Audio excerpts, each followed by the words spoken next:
This is Indraprasth channel of Akashvani. Today is National Sports Day, and to commemorate this day, we are bringing to you the last episode of our Independence Month English Talk series, India at the rate 76.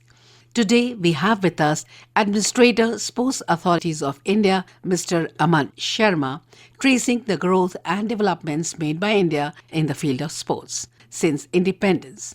Over to Mr. Aman Sharma. As India gleefully counts its accomplishments in the diverse fields in the 76 years of its independence, it has a lot to feel satisfied about its sporting feat as well. In today's competitive world, the standing of the sovereign nations in the world arena is also gauged through their sporting excellence. It is no anomaly that the most powerful nations are also the sporting powerhouses of the world. India's continuing journey to the international sporting glory has been long and arduous, given the challenges that lied before it in the earlier decades of its independence. The country was fraught with poverty, malnutrition, illiteracy, disease, and lack of basic infrastructure. As the years passed by and the country started making progress in the diverse fields, the progress in the sporting performances by Indian athletes started showing remarkably. India started showcasing its sporting prowess in the international level in the post-independence era when it hosted first Asian Games in New Delhi in 1951. A total of 489 athletes representing 11 Asian nations participated in 57 events from 8 sports and disciplines. Countries invited included almost all the independent Asian countries of the time except Soviet Union and Vietnam, due to the political structure of those nations.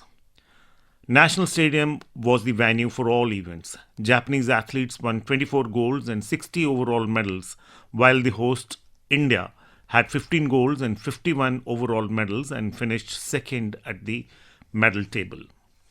The next Asian Games organized by India were the 1982 Asian Games, some 31 years later. The 9th Asian Games were held from 19th November to 4th December 1982 in New Delhi. 74 Asian and Asian Games records were broken during these games. A total of 3,411 athletes from 33 countries participated in these games, competing in 196 events in 21 sports and 23 disciplines. The number of participating countries was highest in Asian Games history.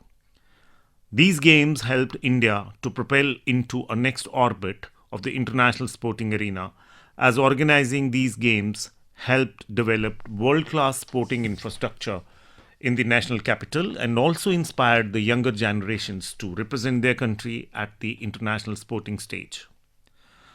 The 9th Asian Games coincided with 2 very significant events in the country, which further amplified the gains from these games.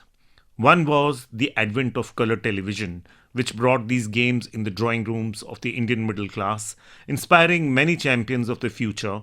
And secondly, India winning the Cricket World Cup a year later in 1983. India lifting Hockey World Cup in 1975 was another shot in the arm for the inspiring Indian youth. India had been dominating the international hockey scene along with arch rivals Pakistan. India won gold medals in 6 consecutive Olympiads from 1928 to 1956 and has an impressive total tally of 8 golds, 1 silver and 3 bronze medals in this event.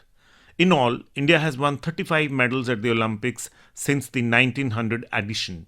However, the individual golds continue to elude India at the Olympics, with Abhinav Bindra and Neeraj Chopra being the only 2 individual gold winners in the Olympic history of India. India has been doing much better at the Asian sporting arena though. In all, India has won 672 medals in the Asian Games, which include 155 gold, 201 silver and 316 bronze. Besides, India has done remarkably well in the Commonwealth Games as well, winning a total of 564 medals, including 203 gold, 190 silver and 171 bronze.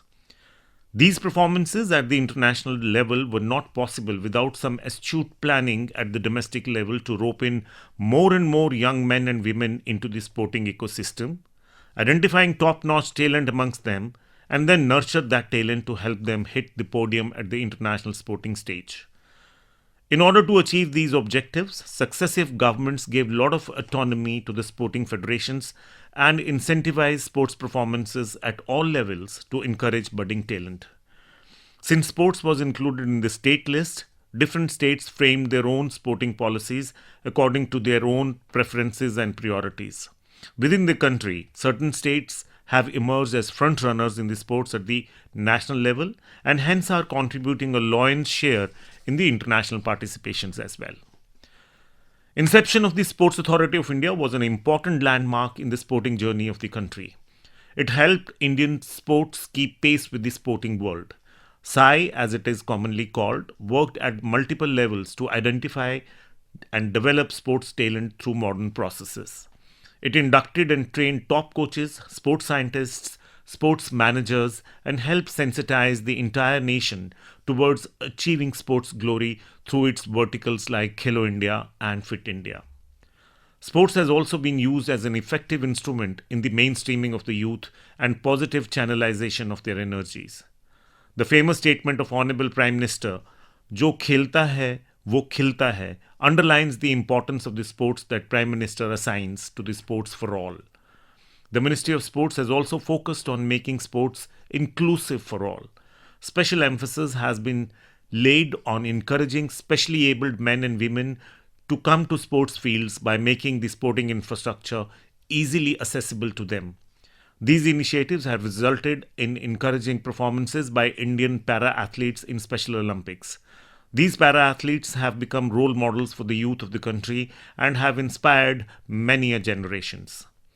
Indian women have also exhibited their grit and might at the international level, and likes of P.T. Usha, Karnam Malleshwari, Mirabai Chanu, Saina Nehwal, Sania Mirza, P.V. Sindhu, Sakshi Malik, Mary Kom, Nikhat Zareen, and Lovelina Borgoloi have made a niche for themselves in the toughest of the fields. Organization of National Games of India has also been a very significant decision for the promotion of sports in the country. Though their organization had started during the colonial era, the first National Games after independence were held in 1950 in Bombay. These were the 14th edition of the Games. These Games have been instrumental in development of top-class infrastructure in the host states, thus developing sports infrastructure across the country. These Games have provided the highest domestic platform for the sportspersons in all Olympic disciplines. Goa is likely to hold the next edition of the National Games in the last week of September.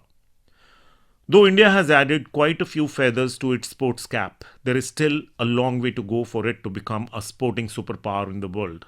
Yet, the way in which the government is framing and executing policies to promote sports at the top as well as grassroots level, and the encouragement that is percolating down from the top leadership, the day is not far when India would reign the sporting world as well. Today, India is preparing itself to bid for hosting 2036 Olympics. Successful organization of this top sporting event of the planet will propel Indian sports to another level altogether. You just heard Mr. Aman Sharma, Administrator, Sports Authorities of India, taking a look at the growth and developments made by India in the field of sports. This was the last talk in the Independence Month talk series entitled India at the Rate 76. Thank you for the tremendous response to this series. As we move into September, we have lined up a bouquet of talks on various subjects. So do tune in next Tuesday, same time, same channel. Goodbye for now.